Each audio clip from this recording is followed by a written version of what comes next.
Welcome to me TV news. ఏపీలో NDA మహాకూటమి ప్రభుత్వం అధికారంలోకి వచ్చి 100 రోజులు పూర్తయ్యాయి. ప్రజలు కోరుకున్నట్టుగా వారి అభీష్టం మేరకు మార్పులు చేర్పులు జరుగుతున్నాయి. ప్రజలకు ఇచ్చిన మాటే శాసనం, సంక్షేమం దిశగా అడుగులు పడుతున్నాయి. ప్రభుత్వ యంత్రాంగం పనితీరులో మార్పు వచ్చింది. ఇటీవల ప్రకృతి వైపరీత్యం, వరద విపత్తును ఎదుర్కొన్న తీరు ఇందుకు దర్పణం పడుతోంది. ఈ 100 రోజుల పాలనలోనే మైలవరం నియోజకవర్గంలో జరుగుతున్న అభివృద్ధి, సంక్షేమం పరిశీలిస్తే అన్ని విషయాలు బోధపడతాయి. వేదిక మీదకి ఆహ్వానిస్తున్నాం. అలాగే ఎంఆర్ఓ గారు, ఎండిఓ గారిని కూడా వేదిక మీదకి అలంకరిస్తున్నాం. అలాగే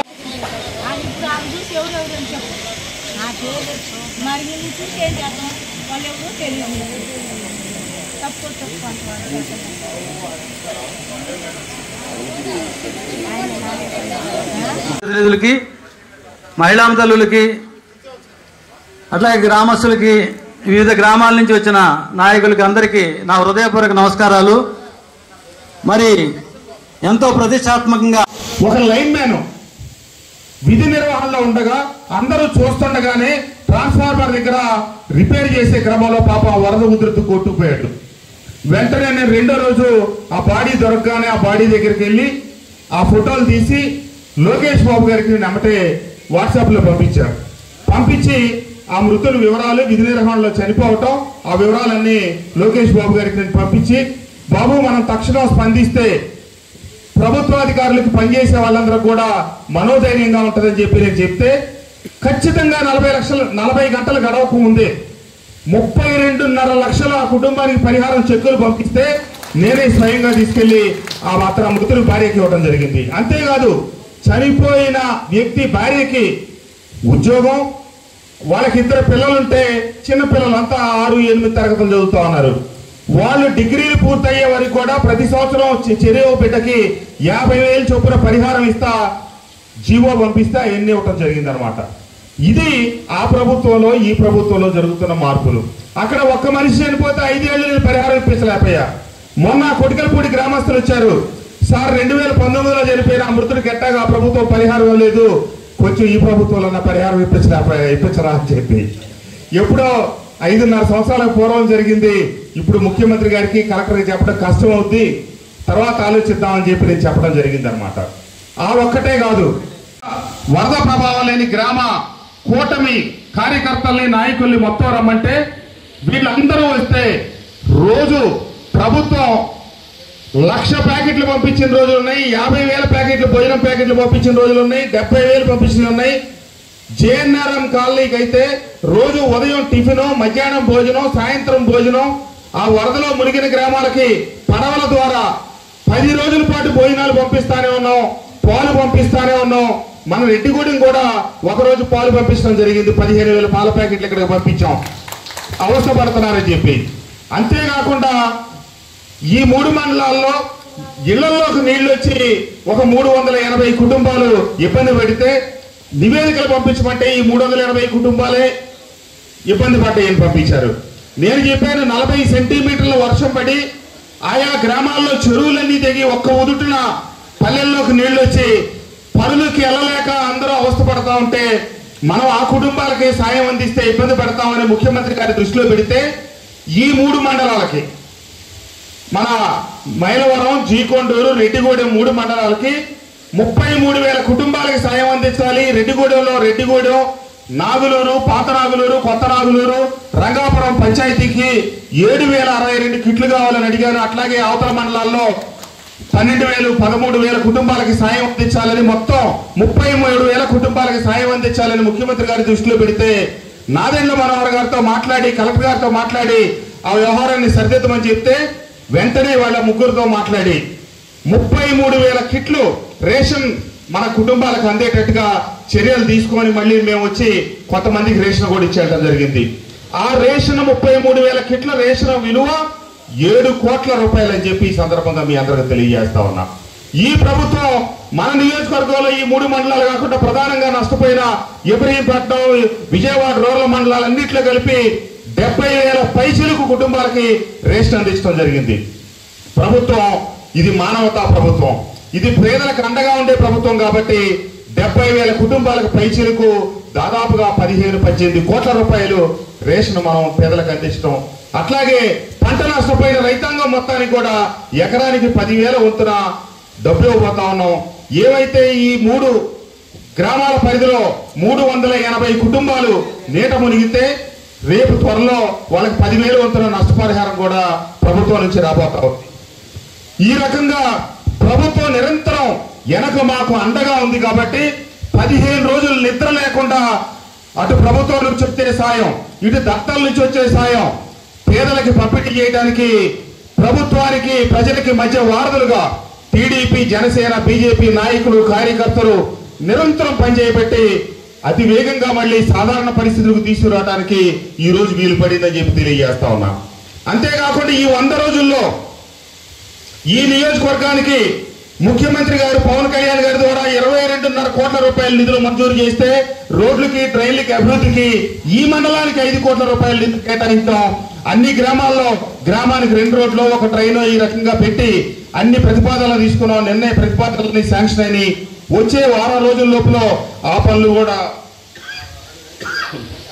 ప్రారంభించి పూర్తి చేస్తామని చెప్పి తెలియజేస్తూ చంద్రబాబు నాయుడు గారి నాయకత్వంలో, పవన్ కళ్యాణ్ గారి సారథ్యంలో, అట్లాగే లోకేష్ బాబు గారి నాయకత్వంలో ఏవైతే చెప్పారో ఈ రాష్ట్రానికి సుస్థిరాభివృద్ధి దిశగా అడుగులు వేస్తా ఉన్నారు తప్పితే తాత్కాలిక మెరుగుల కోసమో తాత్కాలికంగా ఓట్లు వేయించుకునే దానికోసమో ప్రయత్నించడం లేదు.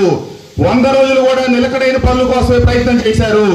కానీ 100 రోజుల్లో 15 రోజులు, 20 రోజులు అధిక వర్షాలు, తుఫాన్ల కోసమే సమయం వెచ్చించాల్సి వచ్చింది.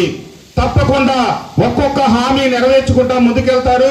వీటన్నిటికంటే ప్రధానంగా పరిశ్రమలు తెస్తారు. ఇంకా పరిశ్రమాధిపతులకి చాలా భయాలున్నాయి. జగన్మోహన్ రెడ్డి గారు అనే వ్యక్తి సుస్థిరాభివృద్ధి దిశగా కాకుండా కక్ష సాధింపు చర్యలకే పాల్పడినందువల్ల ఈ రాష్ట్రంలో పెట్టుబడులు పెట్టడానికి ముందుకు రాకుండా పారిశ్రామికవేత్తలందరూ వెళ్ళిపోవడం జరిగింది. మళ్ళా కూడా రాబోయే రోజుల్లో జగన్మోహన్ రెడ్డి గారు వస్తే మళ్ళీ మన ఇబ్బందులు పాలు చేస్తాడని చెప్పి ఈ రోజు ఈ రాష్ట్రంలో పెట్టుబడులు పెట్టడానికి వెనకాడుతా ఉన్నారు.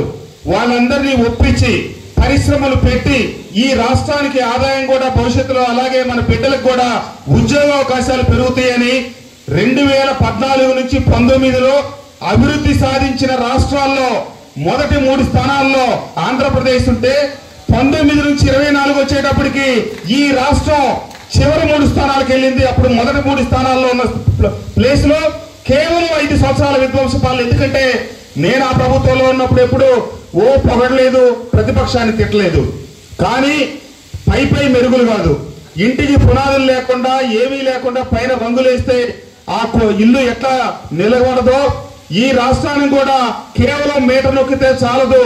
వాళ్ళ బిడ్డలకి భవిష్యత్తు కూడా బాగుండాలి, వాళ్ళ బిడ్డలకి ఉద్యోగాలు రావాలి, పెద్దలకి పేదలకి సంక్షేమ పథకాలు అందించాలని నినాదంతోనే ముందుకు సాగాలని తప్పకుండా ఆ కార్యాచరణలో ఈ రాష్ట్రాన్ని మళ్ళీ 5 సంవత్సరాలు తిరిగేటప్పటికి చివరి 3 స్థానాలకు వచ్చిన రాష్ట్రాన్ని మళ్ళీ మొదటి స్థానాలకి కూటమి ప్రభుత్వం తీసుకెళ్తుందని, ఈ ప్రభుత్వం వచ్చిన తర్వాత ప్రజలు స్వేచ్ఛావాయువులు పీల్చుకున్నారు తప్పితే గత 5 సంవత్సరాలుగా ఎక్కడా భయపడతా బతికిన దాఖలాలు లేవు.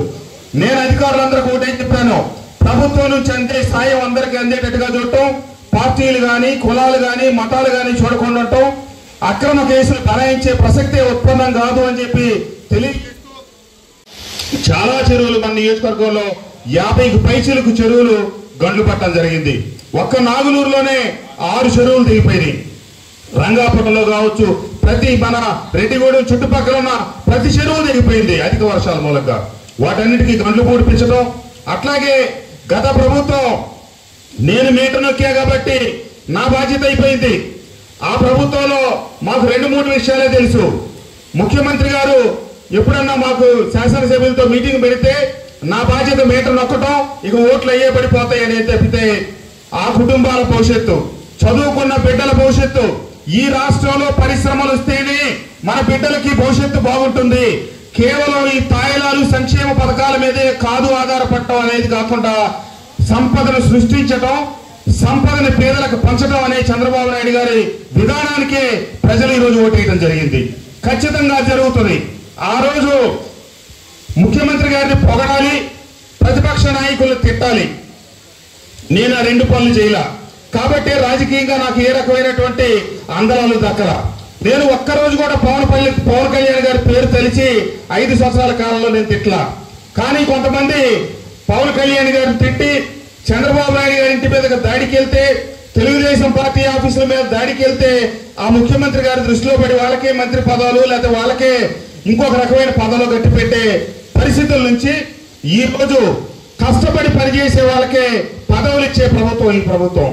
నిన్న నాకు ఒక తృప్తి, లోకేష్ బాబు గారి దగ్గరికి మా స్పిన్నింగ్ మిల్స్ అసోసియేషన్ వాళ్ళు డొనేషన్ అయితే ఇస్తాం రాష్ట్ర ప్రభుత్వం వరద బాధితుల కంటే, తీసుకెళ్లి ఒక 40 లక్షలు ఇప్పించారు. అట్లాగే ఒక కన్స్ట్రక్షన్ కంపెనీ వాళ్ళు ఒక 50 లక్షలు ఇస్తారంటే వాళ్ళని కూడా తీసుకెళ్లి ఇద్దరితో చెక్కులు ఇప్పించి ఇది చేస్తే వాళ్ళిద్దరితో 2 మాట్లాడి, అన్న మీరు కూడా బుడమేరు దెబ్బకి బాగా తిరిగినట్టున్నారు, నల్లగైపోయారన్న, నాకు అప్పటికి ఇప్పుడు మార్పు కనపడుతున్నారని చెప్పారు. అంటే నాయకుడు గుర్తించాడనే ఒక సంతృప్తి. ఒక అమ్మ, ఒక అక్క, ఒక చెల్లి, ఒక తల్లి ఇంట్లో కష్టపడి వంట చేసి భర్త కోసం బిడ్డల కోసం ఎదురు చూసి భోజనం పెడితే భోంచేసిన కుటుంబ యజమాని భోజనం బాగుందంటే ఆ తల్లికి ఎంత ఆత్మ సంతృప్తి, ఎంత సంతోషం వేస్తుందో. నేను 20 రోజుల పాటు నియోజకవర్గ ప్రజలను కాపాడుకుంటా, కెమెరాల ముందు పోజుల కోసం కాదు, కేవలం ఎక్కువ కుటుంబాలకు న్యాయం జరగాలనే దానికోసమే పనిచేశా. కాబట్టి ఆ చేసే క్రమంలో మన నాయకుడు నన్ను గుర్తించి, అన్న మీరు తిరిగినందువల్ల ఇట్లా నల్లగైపోయారన్న, ఈ 20 రోజుల్లో చాలా మారిపోయారు మీరు అంటే నాకు ఆ కష్టం అంతా మర్చిపోవడం జరిగింది. కాబట్టి ఒకటి, మొట్టమొదటి ఇచ్చిన హామీని అమలు చేస్తూ జూలై 1వ తారీఖున ఇంటింటికి తిరిగి ప్రజాప్రతినిధులు, శాసనసభ్యులు 7,000 రూపాయలు గడిచిన 3 మాసాలకు 3,000, ఆ నెల 4,000 కలిపి 7,000 రూపాయలు ఇంటింటికి ఇచ్చి రాష్ట్రంలో ఉన్న పెద్దలందరికీ 64 లక్షల పెన్షన్కు పెద్దలందరికీ పెన్షన్ అందజేయడం జరిగింది. సరే, ఇచ్చిన హామీలు అమలు చేసే దిశలో ఈ 100 రోజుల కార్యాచరణ ఏర్పాటు చేసుకుంటున్న క్రమంలో ఆకస్మిక వరదలు, భారీ వర్షాలు. ఎంతటి వర్షాలంటే గడిచిన 200 సంవత్సరాల కాలంలో ఎంతటి వర్షాలు చూడని పరిస్థితి. 30 సెంటీమీటర్లు, 35 సెంటీమీటర్లు, 40 సెంటీమీటర్లు కుండపోత వర్షం. వాగులు, వంకలు పొంగి ప్రవహించడం, మన కోతులు వాగు కావచ్చు, పులి వాగు కావచ్చు, అన్ని వాగులు పొంగి పొర్లి చివరికి మన నియోజకవర్గంలో ఉన్న చాలా గ్రామాలు జలమయం కావటం, రైతన్నలకి నష్టం, అట్లాగే విజయవాడ నగరం అతలాకుతలం కావటం. సరే, గత ప్రభుత్వంలో నేను శాసనసభ్యుడిగా పనిచేశాను, ఈ ప్రభుత్వంలోనే శాసనసభ్యుడిగా పనిచేస్తా ఉన్నా. 2019 మేము శాసనసభ్యులు అయిన 3-4 మాసాలకే అప్పుడు ఆగస్టులో కృష్ణానదికి వరదలు వచ్చినాయి. ఫెరీలో ఉన్నటువంటి కొన్ని కుటుంబాలు మునిగితే, చిన్నలంక, పెద్దలంక మునిగితే వాళ్ళందరినీ సురక్షిత ప్రాంతాలకు తీసుకొచ్చి పునరావాసం కల్పించి వాళ్ళందరికీ భోజనం పెట్టాం ఒక 4 రోజుల పాటు. జరిగింది ఏంటంటే ఆ భోజనాలు పెట్టిస్తే ఆ భోజనాలు పెట్టిన తాలూకా బిల్లు ఈ రోజుకి రాలా. సరే, అక్కడే ఇబ్రహీంపట్నం మండలం కొటికలపూడి గ్రామంలో ఒక గ్రామస్తుడు పశువులు తోలుకోవడానికి లంకలోకి వెళ్లి కృష్ణానది వరద వచ్చే లోపల బయటకు వచ్చే క్రమంలో ఆ నీళ్లలో కొట్టుకుపోయి చనిపోయాడు పాపం ఒక వృద్ధుడు కొటికలపూడిలో. నేను అప్పటి ముఖ్యమంత్రి గారికి, అప్పటి కలెక్టర్ గారికి ఒక 50 సార్లు విజ్ఞాపన పత్రాలు ఇస్తే ఈ రోజు కూడా పరిహారం రాని పరిస్థితి ఆనాటి ప్రభుత్వంలో. సరే, ఈ రోజు ఏం జరిగింది అంటే 30వ తారీఖు నుంచి వర్షాలు పడతా ఉన్నాయి. 31న కుంభవృష్టి కురిసింది. ఈ ప్రాంత శాసనసభ్యుడిగా ముంపు గ్రామాల్లోకి వెళ్లి నేను తిరుగుతా ఉన్నాను. అధికారుల్ని సమాయత్తపరిచి పై అధికారులు కలెక్టర్ దృష్టిలో పెడతా ఉన్నాను. ఇవన్నీ జరుగుతా ఉన్నాయి. ఇంతటి విపత్తు, ఇంతటి భారీ వర్షం, ఇంతటి భారీ వరద వస్తుందనేది అధికారులు అంచనాలు ఇవ్వలేదు. సరే, ఒకరోజు గడిచేటప్పటికి విపత్తు ముఖ్యమంత్రి గారి దృష్టికి వెళ్ళింది. ఆయన విజయవాడకు వచ్చారు. మధ్యరాత్రి 1 గంటకు నాకు ఫోన్ చేశారు. అప్పటి వరకు నేను గ్రామాలలో తిరుగుతా ఉన్నాను. నేను ఇబ్రహీంపట్నం మండలం వస్తున్నాను అని చెప్పి ముఖ్యమంత్రి గారి కార్యాలయం నాకు ఫోన్ చేస్తే 2 గంటలకి ఇబ్రహీంపట్నం రింగులో నేనుంటే 2 గంటలకి మధ్యరాత్రి 2 గంటలకు ముఖ్యమంత్రి గారు వచ్చారు. ఆ విజయవాడ నుంచి హైదరాబాద్ వెళ్ళే రహదారి మీదకి వెళ్తా ఉంటే అటుపక్క కృష్ణానది పొంగి, హైవే పొంగి నీళ్లు యువతలకు కూడా గ్రామాల్లోకి దిగుతా ఉన్నాయి. సరే, అన్ని చూసుకుంటా, ప్రజలను పలకరించుకుంటా ముఖ్యమంత్రి గారిని మూలపల్లి దాకా తీసుకెళ్ళడం జరిగింది. అవన్నీ చూసిన తర్వాత ముఖ్యమంత్రి గారిని మళ్ళీ వెనక్కి తీసుకొచ్చి ముఖ్యమంత్రి గారితో కలిసి మేము కలెక్టరేట్కి వెళ్ళేటప్పటికి 3:30 అయింది తెల్లవారుజామున. మళ్ళీ 3:30 నుంచి 4 దాకా అధికారులతో ముఖ్యమంత్రి గారు సమీక్షించి ఉదయం 6 గంటలకు మళ్ళీ మమ్మల్ని రమ్మన్నారు. సరే నేను మళ్ళీ వచ్చి గొల్లపూడిలోనే పడుకొని 6 గంటలకు కలెక్టరేట్కి వెళ్తే ఆ వయసులో 4 గంటల 5 నిమిషాలకు ఆయన బస్సులో పంపించి మేము వెళ్ళాం. ఆయన బస్సులోనే ఆ 10 రోజులు పండుకోవడం జరిగింది. కరెక్ట్ గా మేము 6కి వెళ్ళాం కానీ ముఖ్యమంత్రి గారు బస్సులోనే స్నానం చేసి 7 గంటలకల్లా మళ్ళీ వచ్చేసాడు. ఆ 74 సంవత్సరాల వయసులో కేవలం 2.5 గంటల సేపు నిద్రపోయి మళ్ళా వచ్చి మా అందరం సమీక్షించి మీరు గ్రామాల్లోకి వెళ్ళిపోండి కృష్ణప్రసాద్ అని చెప్తే మళ్ళా మేము గ్రామాల్లోకి వచ్చి అన్ని చూసుకోవడం జరిగింది. సరే ఈ గందరగోళంలో దాదాపుగా 8 నుంచి 10 మంది మన నియోజకవర్గంలో చనిపోవడం జరిగింది.